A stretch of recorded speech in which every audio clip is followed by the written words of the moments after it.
Hello everyone, we are continuing today with our study of Unit 6 in USA, which is all about the Cold War. And today we're going to a bit more detail about the Truman Doctrine, also known as the policy of containment, and how Truman was planning to stop the spread of communism across Europe, but also around the rest of the world. Our LO today is to understand how America has tried to stop the spread of communism, and our starter is to go back to your last lesson and describe the key details of the Yalta and the Potsdam conferences of 1945. So you may remember the image here on the left-hand side where we looked at what we called the Big Three. We had the leader of Great Britain, Winston Churchill, we had the leader of the USA, Franklin D. Roosevelt, and the leader of the Soviet Union, Joseph Stalin. Go back to your notes from our previous lesson and make sure you're describing the key details of the Yalta and Potsdam conferences. When you're done with that, just hit play and carry on. We'll be taking up the answers on the next slide.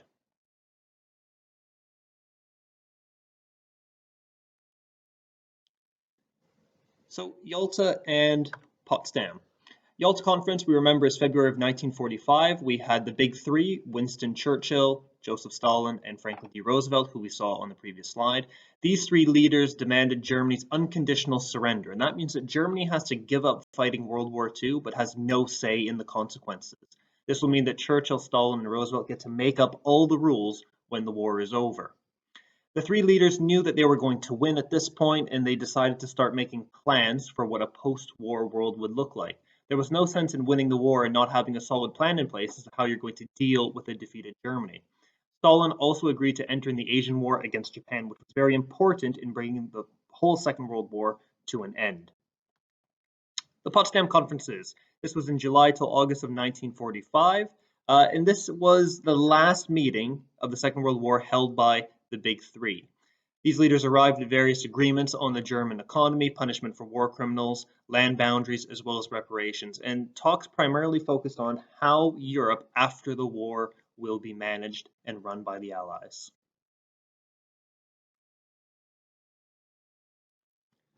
So we've got four key terms to look at.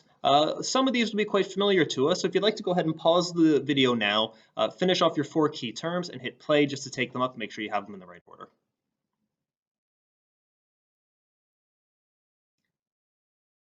Great, so let's have a look at domino theory, containment, Truman Doctrine, and foreign policy. So the domino theory, just like dominoes, when one falls, the next falls beside it, this was a theory that if communism were to invade one nation, all surrounding nations would eventually succumb and fall to communism as well. Containment, getting involved in the affairs of other countries to stop the spread of communism. This is a far departure from America's previous foreign policy of isolationism, where they refused to get involved in the affairs of other nations. Now, with containment, America is willing to get involved and also to go to war to stop communism from spreading from one country to the next. The Truman Doctrine. This was the name for Truman's foreign policy, also known as containment. The terms are synonyms. You can use them interchangeably. Truman Doctrine or containment mean the exact same thing. And foreign policy, a policy to deal with other nations.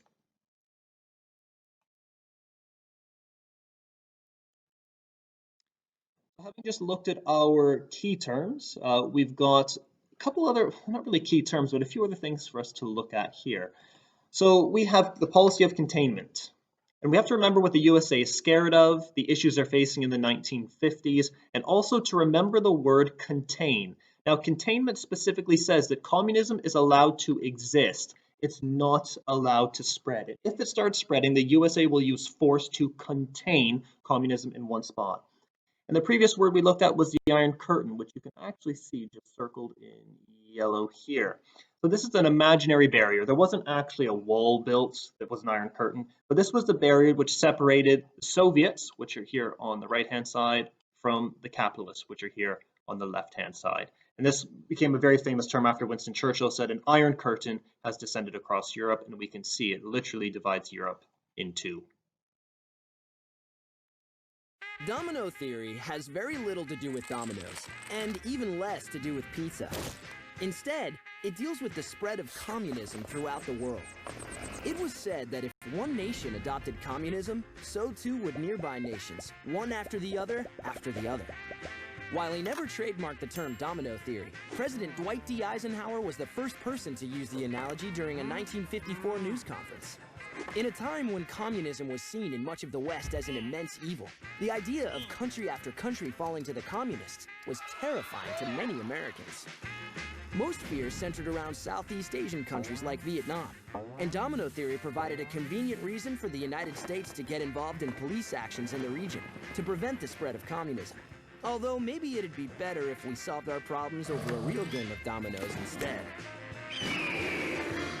Getting elected president is an expensive business. Campaign costs add up. There are advertisements to make, travel expenses, convention costs, even bumper stickers. But where does all this money come from? So now's the time to look at the relationship between the USA and USSR going into the Cold War. And you have a few minutes to go ahead and just get a before and after column. So before, what were both sides united against? Were the two countries really friendly with each other? And how were the countries actually different? And in the after 1945 column, what happened to change the situation? Why might both countries be suspicious of one another? And did any technological changes make a difference? If you'd like to pause the screen now and create that table, take about 5 minutes and we'll be taking it up on the next slide.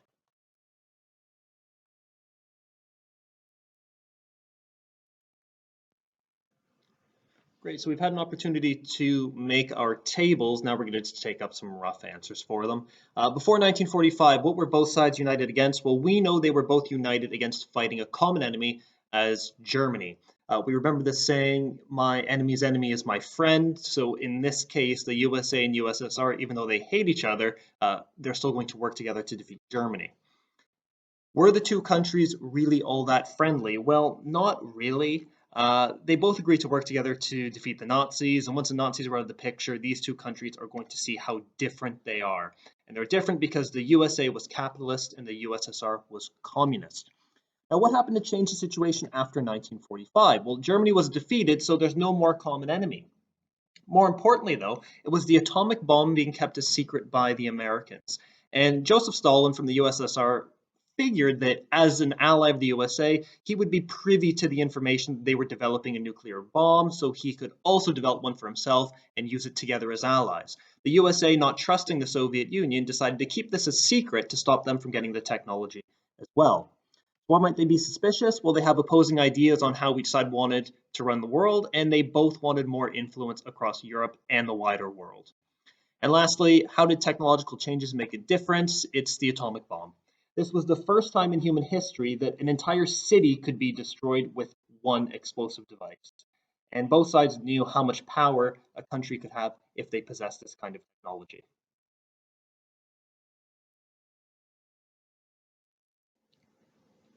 So another way the USA is going to try to expand their influence across Europe is through something called the Marshall Plan. And this was developed in 1948, and it was a plan to provide Western Europe with financial aid.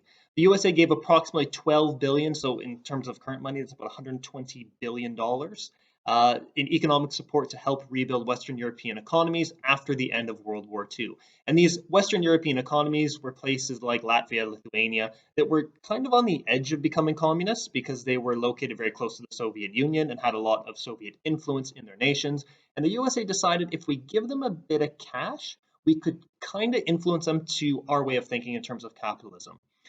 The USA also believed that rebuilding Europe in an American style could avoid future wars, and it could influence the Germans as well to see the light of how American life could help fix relations across Europe. And it's kind of like these countries were sort of on the fence. They could go one way or the other. And it was the USA hoping that through the influences of capitalism and seeing how great things like McDonald's and KFC were, that they would be encouraged to join a capitalist society rather than a communist one.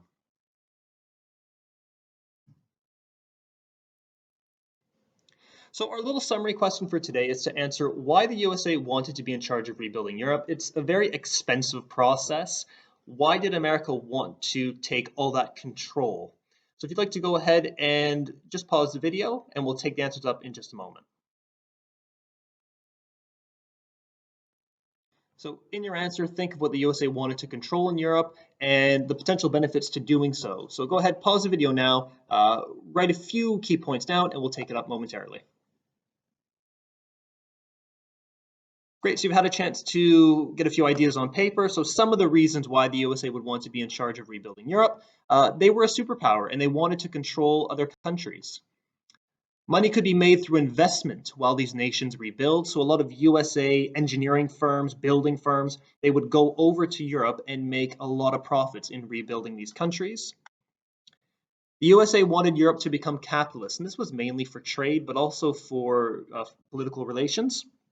If another country is capitalist, you already have something in common, and you can do a lot more trade with them. And the USA wanted influence and power over the Soviet Union to win the Cold War. The Cold War, as we go through our unit, you'll realize is more so a case of one-upmanship, just the USA trying to outdo the Soviet Union and the Soviet Union trying to outdo the USA. Great, so now that we've had a chance to have a look at some more information on the Cold War and the policy of containment, it's time to practice. So here we are, we've got a USA question 2. How far did the Truman Doctrine change foreign policy in the USA between 1947 and 1973? So this is a question when we're looking at how far, we must look at before and after. So what was the situation like before the Truman Doctrine and what was it like after the Truman Doctrine?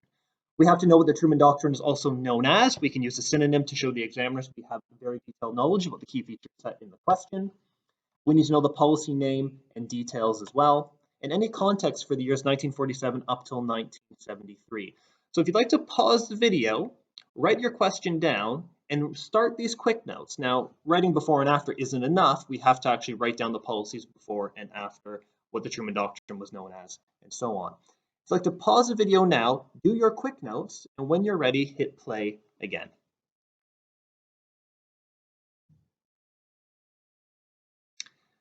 Great, so we're going to go through our quick notes, the sort of things that we should be looking at discussing in our response. So before and after, hopefully we're going to talk about isolationism before, meaning the USA is not getting involved, and after the Truman Doctrine, they're getting involved a lot. So this is a massive change between before the Truman Doctrine and after. Also known as policy of containment. Some policy details, policy names as well, so we can talk about adopting the policy to stop the spread of communism, even if it meant going to war, and it's a massive change from isolationism. We can talk about conflicts in Korea, Vietnam, Afghanistan, and just in general against the Soviet Union. And our context is the Cold War, and tensions are very, very high at this time. So now that we have our quick notes done, if you'd like to go ahead and take 6 minutes to translate those quick notes into a sample answer, when you're finished, you can go ahead and hit play again, and we'll be taking up a model answer together. The Truman Doctrine changed American foreign policy a lot between 1947 and 1973. Before the USA entered World War II in 1941, they followed a policy of isolationism and refused to get involved in the affairs of other countries. After Japan attacked Pearl Harbor, the USA joined World War II and fought until 1945. With the Cold War beginning in 1945 between the USA and USSR, America changed its policy yet again to the Truman Doctrine, or containment. In doing so, America promised to get involved in global affairs to stop the spread of communism wherever it appeared. This led to the USA fighting wars abroad in Korea and Vietnam. By 1973, the hippie movement was putting pressure on Nixon to end the war in Vietnam. Again, policy changed to the Nixon Doctrine. Allies of America are to take care of their own defense and the USA will not get involved in their affairs. As you can see, the Truman Doctrine led to the USA abandoning isolationism, getting involved in foreign wars, and again changing policies to leave nations to their own defense.